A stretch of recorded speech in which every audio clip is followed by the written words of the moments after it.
तो जब महाराज ने ये देखा कि मैं एक कार्टन गीता को उठा के एज अ लेबर जैसे कोई जाता है वैसे मैं लेके जा रहा हूँ अपने घर के लिए ताकि अगले दिन बुक्स ले जा सकूँ, तो उन्होंने बड़े प्रेम से मेरे सर पे अपना हाथ फेरा और मुझे आशीर्वाद दिया। अगले दिन मैं वो कार्टन लेके बस स्टॉप तक गया और विद इन 2 मिनट्स वो 20 की 20 गीता वहाँ पे डिस्ट्रीब्यूट हो गई। तो उससे मुझे ये समझ में आया कि जब वैष्णव की कृपा होती है तो संसार का कोई काम इम्पॉसिबल नहीं होता है। आपका स्वागत है। तो आज एक विशेष, आप में से पता होगा कई लोगों को कि परम पूज्य गोपाल कृष्ण गोस्वामी महाराज का आज सुबह 9 बजे तिरोभाव हो गया है। तो तिरोभाव मतलब समझते हैं सब लोग? तिरोभाव मतलब इस संसार से प्रस्थान कर दिया। तो ये हर्ष का विषय है या दुख का विषय है? संसार में से कोई जाता है अगर तो क्या बोलते हैं हम? एक सेकेंड, क्या कहेंगे आप लोग? अधिकांश अगर किसी के घर से कोई किसी का देहांत हो जाए तो हम क्या कहते हैं? बहुत दुख का विषय है। क्यों दुख का विषय है? तो जो वैष्णव हैं, वैष्णव में और साधारण व्यक्ति में क्या फ़र्क है? और इस कोटि के जो वैष्णव है, इतने उच्च कोटि के जो वैष्णव है, जो शुद्ध भक्त हैं, भगवान के किसी विशेष मिशन के लिए संसार में आए हैं। प्रभुपाद के सबसे वरिष्ठ शिष्यों में से हिज होलिनेस गोपाल कृष्ण गोस्वामी महाराज हैं। और जो स्टार्टिंग डेज थे जब प्रभुपाद ने इस्कॉन की मूवमेंट की शुरुआत करी थी, तब से महाराज सर्व कर रहे हैं श्री प्रभुपाद को। श्री प्रभुपाद के कितने शिष्य थे, किसी को पता है? अराउंड 5,500। हाँ, कोई कहता है 10,000, कोई कहता है 5,000। महाराज के करीब 40,000 शिष्य हैं कम से कम, ठीक है। और प्रभुपाद ने कहा था कि मेरे शिष्यों के मेरे से भी ज़्यादा 10 गुना ज़्यादा उनको शिष्य बनाने चाहिए। इस इंस्ट्रक्शन को अलग अलग तरीके से लोग अलग अलग पालन करते हैं, लेकिन वैष्णव जो हैं वो परंपरा से वैष्णव होते हैं, राइट। तो महाराज के जो गुरु ने उनको शिक्षा दी उसको उन्होंने आगे बढ़ाया, उस शिक्षा को आगे बढ़ाया और उसके हिसाब से प्रचार किया पूरे संसार के अंदर। तो वैष्णवों की कृपा हमें डायरेक्टली भी मिलती है और इनडायरेक्टली भी मिलती है। तो आप में से कितने लोग ऐसा समझते हैं कि आपको महाराज की कृपा मिली है? कैसे मिली है कृपा? कैसे मिली है?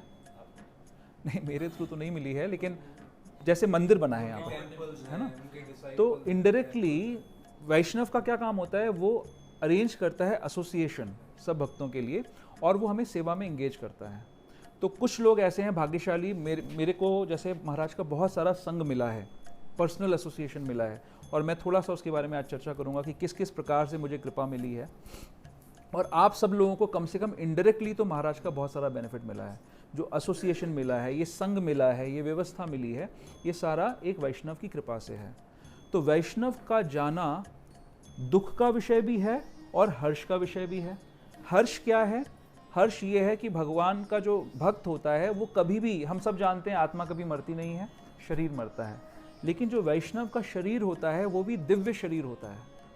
वो दिव्य है क्योंकि प्रभुपाद जी एग्जाम्पल लेते हैं, जैसे कि आप लोहे को आग में तपाओगे तो लोहा क्या हो जाएगा? इतना गर्म हो जाएगा कि वो आग की क्वालिटीज ले लेगा, तो लोहे में और आग में कोई फर्क नहीं रह जाएगा। इसी प्रकार जब वैष्णव जो होते हैं उनका शरीर भगवान की सेवा करके वो दिव्य बन जाता है। वो जैसे भगवान का शरीर दिव्य है, वो इस संसार का शरीर नहीं है, ऐसे ही वैष्णवों का शरीर भी दिव्य बन जाता है। तो वैष्णव इस संसार में रहें या भगवान के धाम में रहें कोई फर्क नहीं पड़ता, क्योंकि वो हर समय दिव्य स्थिति में है। तो वैष्णव का जाना, ये तो चले गए कहाँ? जहाँ से आए थे, एक पर्टिकुलर मिशन के लिए आए थे, वहाँ पे चले गए और कहीं और सेवा करेंगे श्री प्रभुपाद की, जहाँ पे प्रभुपाद उनको नियुक्त करेंगे। लेकिन हमारे लिए थोड़ा दुख का विषय है क्योंकि हमने उनका एसोसिएशन मिस कर दिया। हरे कृष्णा, हरे कृष्णा। वेलकम प्रभु, वेलकम। यस प्रभु, you can please sit. Hare Krishna, please come. Hare Krishna, most welcome, आइए। हिज ग्रेस महाहरि प्रभु की जय। हरे कृष्णा, हरे कृष्णा। प्रभु प्लीज बैठिए। मैं प्रभु 10 मिनट थोड़ा सा महाराज का ग्लोरिफिकेशन करना चाहता हूँ।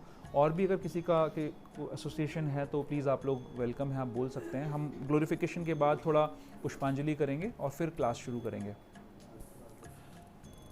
तो वैष्णव का जाना हर्ष का विषय है इसलिए क्योंकि वो भगवान से, जहाँ से वो भगवान के पास से कौन आना चाहता है? कोई आना नहीं चाहता है, लेकिन सेवा के लिए आते हैं। वैष्णव्स आते हैं और सेवा करते हैं। तो वो सेवा करने के लिए आए, तो वो तो उनके लिए तो अच्छा है, वो वापस जा रहे हैं, अपने गुरु से मिलेंगे, अपने भगवान से मिलेंगे, लेकिन हमारे लिए दुख का विषय है। तो मैं थोड़ा सा आपको अपनी स्टोरी बताऊंगा कि कैसे इनके साथ में मेरा एसोसिएशन मुझे मिला और कितनी कृपा रही महाराज की हम पे, हम लोगों के ऊपर। तो पहली बार मैं 2001 में गुड़गांव में आया था, दिल्ली में आया था अपना सीए करने के बाद, और मेरे माता पिता सूरत में रहते थे। तो 2002 में मैं मंदिर के पास रहना मैंने शुरू किया। मंदिर के ठीक सामने एक ऐसी जगह थी जहाँ से सीधे राम दरबार का दर्शन होता था। अगर आप लोग राधा पारसारथी मंदिर गए हैं तो वहाँ पे राम दरबार है, और ठीक सामने उसके एक ऐसा घर था 5वीं मंजिल पे, जहाँ से जब सुबह शंख बजता था तो हमें भगवान का दर्शन होता था दरबार का। तो मेरे माता पिता सूरत में ही थे। एक बार महाराज जो हैं सूरत गए, वहाँ पर मेरे माता पिता उनसे मिले, तो उन्होंने जिक्र किया कि हमारा बेटा भी मंदिर के पास में रहता है। सिर्फ इतना सा जिक्र किया उन्होंने। तो उसके बाद मैं मंदिर जाया करता था। यहाँ पर हिज होलनेस मोहन रूपा प्रभु की क्लासेस हम लोग अटेंड करते थे। हम लोग यूथ फोरम में थे उस समय, यूथ फोरम हुआ करती थी, और मोहन रूपा प्रभु डायरेक्टर हुआ करते थे यूथ फोरम के, और एक महाराज के प्रिय शिष्य थे गुरु गौरांग प्रभु नाम से। तो एक दिन की बात है, अचानक से शाम के समय मैं मंदिर में दर्शन कर रहा था, गुरु गौरांग प्रभु आए और बोले आपने कुछ बताया नहीं मुझे पहले। मैंने कहा क्या नहीं बताया? बोले महाराज कह रहे हैं कि आपको वो जो ये जो पूरा लाइट एंड साउंड शो है वो मैं दर्शन करा के लाऊं। तो मैंने कहा मैं तो जानता नहीं हूँ महाराज को, क्या कह रहे हैं, क्यों कह रहे हैं, मुझे नहीं पता।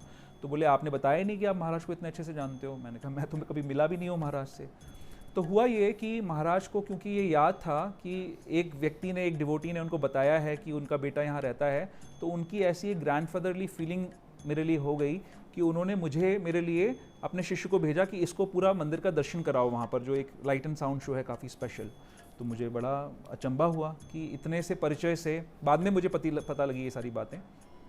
फिर महाराज जो हैं, मैं सीए था, तो महाराज एक दिन मैंने महाराज का दर्शन किया, तो महाराज ने मुझे बोला कि आओ मैं मंदिर का राउंड ले रहा हूँ। महाराज की आदत थी कि वो मंदिर का राउंड लेते थे हमेशा, जब भी मंदिर में होते थे, दिल्ली मंदिर में हर डिपार्टमेंट में जाते थे और उसका मुआयना करते थे।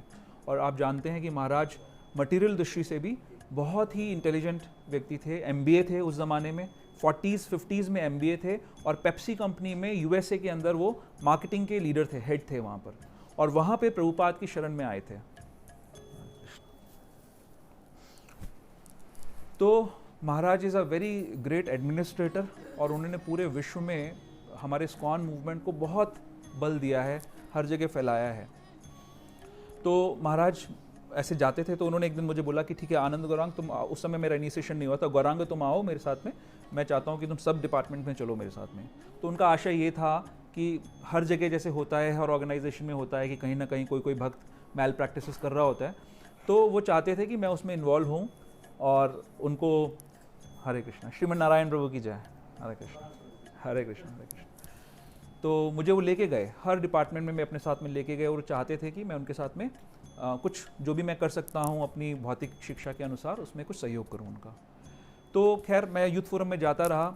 मैराथन का समय आया, भगवत गीता मैराथन का, हम सभी लोग जानते हैं भगवत गीता मैराथन में श्रील प्रभुपाद के प्लेजर के लिए हम लोग बुक डिस्ट्रीब्यूशन करते हैं। तो मैं उस समय LG इलेक्ट्रॉनिक्स में काम करता था, और मेरा ऑफिस, अगर आप लोग को दिल्ली का थोड़ा आइडिया है, तो मेरा ऑफिस की जो बस आती थी वो कालका जी मंदिर के पास आती थी। तो करीब मंदिर जो है पहाड़ी पे है, इस्कॉन दिल्ली का मंदिर, और हम लोग नीचे रहते थे। तो पहाड़ी का रास्ता होता था करीब 1 किलोमीटर का, जिसमें चल के जाता था और अपनी बस कैच करता था। तो हिज ग्रेस मोहन रूपा प्रभु ने हम लोगों को इंस्पायर किया कि आपको बुक डिस्ट्रीब्यूशन करना चाहिए। तो मेरे दिमाग में आया कि ठीक है, मैं अपने ऑफिस में, उस समय मैं एकदम नया था, शायद 8 माला करता हूँगा या 16 माला पे पहुँच गया था, ध्यान नहीं मुझे। तो सबको इंस्पायर किया, लड़कों को, हम सबको, कि जाओ बुक डिस्ट्रीब्यूशन करना चाहिए। तो मेरे हृदय में विचार आया कि मैं अपने ऑफिस में बुक डिस्ट्रीब्यूशन करूँगा। तो मैंने एक गीता का कार्टन इंग्लिश का लिया जिसमें 20 गीता होती हैं, और मैं अपने सर पे उठा के उसको जा रहा था। तो गोविंदास के सामने से महाराज आ रहे थे। तो जब महाराज ने ये देखा कि मैं एक कार्टन गीता को उठा के एज अ लेबर जैसे कोई जाता है, वैसे मैं लेके जा रहा हूँ अपने घर के लिए ताकि अगले दिन बुक्स ले जा सकूँ, तो उन्होंने बड़े प्रेम से मेरे सर पे अपना हाथ फेरा और मुझे आशीर्वाद दिया। तो वो दिन था, और बुक डिस्ट्रीब्यूशन का जो आशीर्वाद उन्होंने मुझे दिया वो मुझे आज तक, वो मेरे साथ है, मुझे लगता है। तो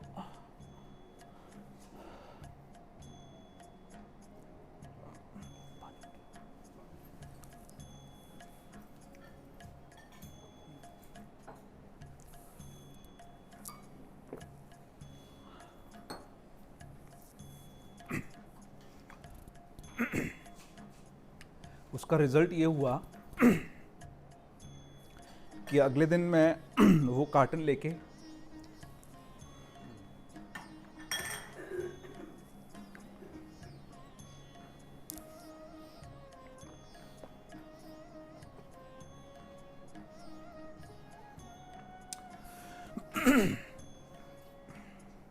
अगले दिन मैं वो कार्टन लेके बस स्टॉप तक गया और ज़िंदगी में पहली बार, मैं बहुत शाय हुआ करता था तो किसी के सामने बोलने में मुझे बड़ी शर्म आती थी। तो पहली बार मैंने माइक लिया बस के अंदर। बस में एक माइक होता था हमारे ऑफिस की बस में। मैंने माइक लिया और वहाँ पे अनाउंसमेंट किया कि जो भी कोई व्यक्ति बुक्स लेना चाहता है, मेरे पास एक गीता है, आप ले सकते हैं। और विद इन 2 मिनट्स वो 20 की 20 गीता वहाँ पे डिस्ट्रीब्यूट हो गई। तो उससे मुझे ये समझ में आया कि जब वैष्णव की कृपा होती है तो संसार का कोई काम इम्पॉसिबल नहीं होता है। तो महाराज जो है सबसे ज़्यादा प्रसन्न होते थे बुक डिस्ट्रीब्यूशन करने से। तो हमेशा पर्सनली उन्होंने मुझे बहुत कृपा दी, हमेशा वो ध्यान रखते थे। मैं 2005 में फिर गुड़गांव शिफ्ट हो गया। गुड़गांव में मैं भक्तों के साथ में इंगेज होने लगा, तो उन्होंने मुझे बुक डिस्ट्रीब्यूशन की सेवा वहाँ पे दी कि बुक डिस्ट्रीब्यूशन करा करो। फिर यहाँ पर कई सारी चीज़ें हुई जहाँ पर इंटरेक्शंस महाराज के साथ होता था। तो हर जगह महाराज हमेशा जहाँ पे भी मिलते थे वहाँ पर बात करते थे। तो एक ऐसा स्टेज आया गुड़गांव के अंदर जहाँ पर कुछ टेम्पल में कुछ हम लोगों की कुछ प्रॉब्लम्स क्रिएट हुई एडमिनिस्ट्रेशन को लेकर। तो मैं महाराज के पास अपनी रिक्वेस्ट लेके गया, तो हमेशा महाराज टाइम देते थे और हमें हमेशा सेवा में लगाए रखते थे। कभी भी किसी भी भक्त को महाराज सेवा से अलग नहीं करते थे। कोई कितना भी गलत हो, कितना भी बुरा हो, कभी भी महाराज किसी भक्त को सेवा से अलग नहीं करते थे, सेवा में इंगेज रखते थे। ये सबसे बड़ा एक भक्त का लक्षण है, क्योंकि अगर हमारे अंदर कोई कमियां भी हैं, कोई दोष भी हैं, तो वो दोष दूर कैसे होंगे? अगर हम भगवान की सेवा में लगे रहेंगे। बिना सेवा के हमारा मार्जन नहीं हो सकता। इसीलिए मैं आप लोगों को कई बार कहता हूँ कि सेवा सेवा सेवा करो, सेवा करो। तो सेवा करने से ही हमारा मार्जन होगा। और मैं समझता हूँ महाराज इस चीज़ को, प्रिंसिपल को हमेशा अप्लाई करते थे कि अगर कोई भक्त बहुत बुरा भी है तो भी उसको सेवा से वंचित नहीं करते थे, हमेशा सेवा में लगा के रखते थे, जिससे उसका अल्टीमेटली मार्जन हो जाएगा। ये आप सब समझ लीजिए, जान लीजिए कि हम सभी लोग भगवान के धाम से ही यहाँ पर आए हैं, ठीक है? भगवान के अंश हैं हम लोग, राइट? तो एक स्थिति में हम लोग सब प्योर थे, अभी हम इम्प्योर हैं, लेकिन एक स्थिति ऐसी आ सकती है हम वैसे ही प्योर बन सकते हैं। तो वो जो वैष्णव है, जो प्योर है, भगवान को बहुत प्रिय है। तो किसी भी वैष्णव के प्रति कभी कोई हमारा अपराध नहीं होना चाहिए। हमेशा अगर कोई अभी दोषी भी है, इसीलिए गीता कहती है अपि चेत सुदुराचारो भजते माम अनन्य भाग।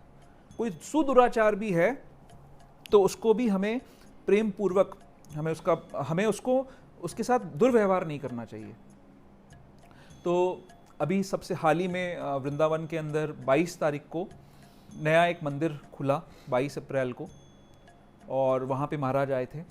तो मेरे माता पिता वहाँ पर उन्होंने दर्शन किया महाराज का। तो वहाँ पर भी वो मेरे लिए पूछ रहे थे कि आपका बेटा कैसा है।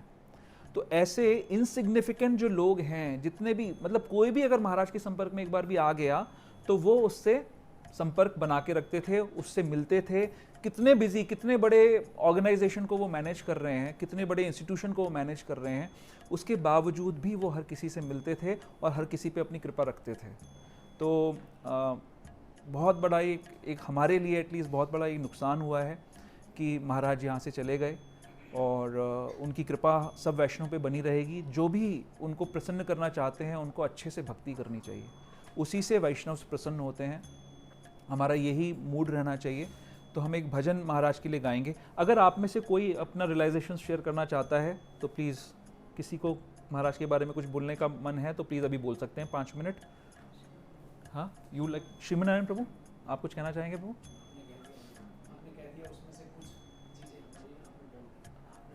कोई और? ओजस्वी प्रभु, किसी का? आप और तो लोग शायद जानते नहीं होंगे ज़्यादा महाराज से सब। कुछ बोलेंगे प्रभु?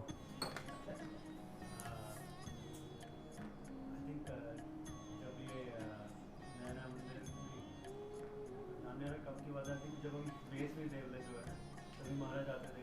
उन दिनों मेरे में भाव था कि हम अगर हम थोड़ा प्रचार करें मंदिर का, और उसके लिए कि अगर मतलब नहीं था कि कोई कम्युनिटी प्रोग्राम्स ऑर्गेनाइज करें इतना करके मैंने बात रखी थी, तो महाराज ने यही पूछा था, जैसे प्रभु जी ने कहा। मैंने हमारे गुरु महाराज परम पूज्य भक्ति विकास स्वामी महाराज के कम से कम 2 लेक्चर सुने हैं, जिसमें महाराज परम पूज्य गोपाल कृष्ण गोसाई महाराज का बहुत ग्लोरिफिकेशन करते हैं। सबसे बड़ी बात वो बोलते हैं, महाराज का जो सन्यास को लेकर जो दृढ़ता थी इनकी, कि कितना दृढ़ सन्यासी थे। तो एक बार की बात है, शायद यूएस की बात है, महाराज को काफ़ी बैकएक था और उनके ट्रीटमेंट के लिए वहाँ पर एक लेडी एक थी जो कि प्रपोज कर रही थी कि मैं आपको मसाज वगैरह करके, फिजियोथेरेपिस्ट थी शायद वो, तो वो मैं आपको सही कर सकती हूँ। तो महाराज के लिए वो बहुत पेनफुल स्थिति थी और कोई भी कहीं पे भी मतलब लोग ढूंढ रहे थे कि किसी तरीके से वो स्थिति उनकी ट्रीट हो जाए, लेकिन महाराज क्योंकि एज अ सन्यासी वो स्त्री के साथ एसोसिएट नहीं कर सकते, तो वो बड़े स्ट्रांगली उस चीज़ को अपोज करते हैं और नहीं करते हैं। तो गुरु महाराज इस चीज़ को अप्रिशिएट कर रहे थे अपने लेक्चर के अंदर। और एक बार की बात है, मैंने ये मेरी एक पर्सनल बात मैं शेयर कर रहा हूँ आप लोगों के साथ में, कि हमारे गुरु महाराज आए हुए थे, मैं उनको ड्राइव करके एयरपोर्ट से कहीं लेके जा रहा था। तो मैंने ऐसे ही महाराज से पूछा कि महाराज इस्कॉन में बहुत सारी चीज़ें चल रही हैं, तो मुझे किसका श्रवण करना चाहिए। तो महाराज ने छूटते बोला कि ठीक है, आप हिज होलीनेस गोपाल कृष्ण गोसाई महाराज का श्रवण आप कर सकते हैं, क्योंकि वो एकदम स्ट्रेट फॉरवर्ड बोलते हैं, टू द पॉइंट बोलते हैं, जैसा प्रभुपाद बता रहे हैं वैसा बोलते हैं। तो इस प्रकार से महाराज, अभी आज मेरे पास अभी फ़ोन आया गुरु महाराज का कि वो अभी दुबई में हैं इस समय, तो अभी आज उनको यूएसए जाना था, तो वो प्रयास कर रहे हैं कि वो यूएसए का ट्रिप कैंसिल करके वो वृंदावन पहुंच जाए आज शाम तक। तो अभी प्रयास चल रहा है, देखते हैं क्या होता है। तो अगर शाम को हो सकता है गुरु महाराज आएंगे दिल्ली एयरपोर्ट पे, और हमें अगर अरेंजमेंट्स हो गए तो ये हम देख सकते हैं कि कितने महान आचार्य जो हैं चले गए। सारा दुनिया, सारा विश्व इस चीज़ में दुख मना रहा है कि हम सभी लोग उन्होंने उनको मिस कर दिया। तो छोटा सा मैं अपने दो तीन चीज़ें आपके साथ शेयर करना चाहता था कि हम सबको ये महसूस होना चाहिए कि हमारे साथ नुकसान ये हुआ है, हमारा नहीं भी जानते हैं, तो जो इनडायरेक्ट मर्सी हम ले रहे हैं उसके ऊपर ध्यान रखते हुए हमें महाराज का ध्यान करना चाहिए। मैंने वरिष्ठ वैष्णवों से पूछा कि ऐसे में हमारा क्या कर्तव्य, हमें क्या करना चाहिए, हमें जैसे आज की क्लास थी इसको कैंसिल करना चाहिए, क्या करना चाहिए। तो उन्होंने बोला नहीं, कैंसिल ऐसा काम मत करना, जो भक्ति के कार्यक्रम हैं वो तो उनके प्लेजर के लिए हैं, उनको तो चालू रखो। ज़्यादा से ज़्यादा चैंटिंग करो, आप सबको बोलो कि सब लोग चैंटिंग करें जितना ज़्यादा हो सके, ज़्यादा से ज़्यादा जप करें और उनका गुणगान भी कर सकते हैं। से सब संगीरा संगे जे कोई लो बिलास,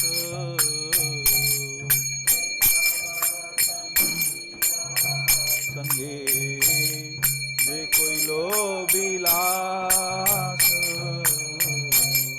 से संग न पाइए कांदे नरोत्तम दास, से संग न पाइया कांदे नरोत्तम दास, जे अनिलो प्रेम धन करुणा प्रचुर,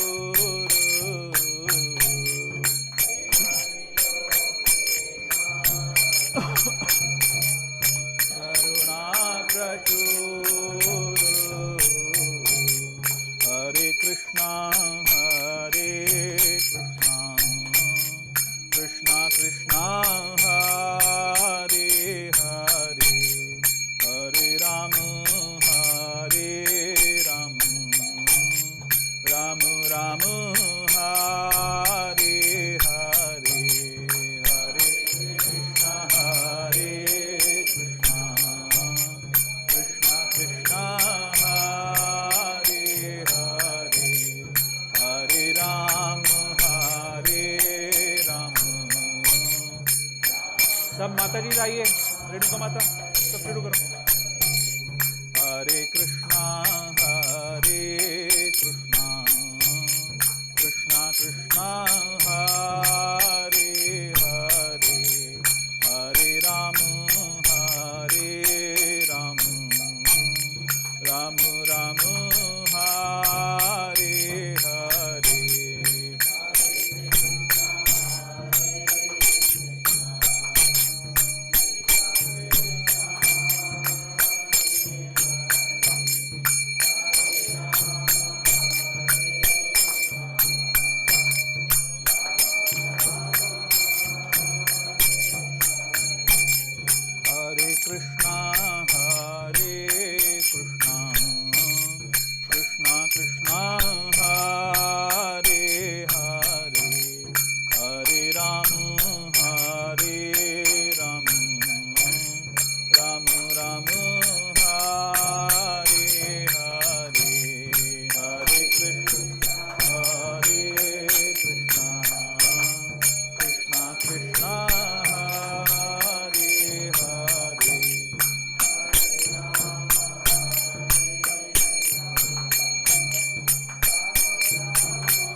हरे कृष्णा कृष्णा कृष्णा हरे हरे, हरे राम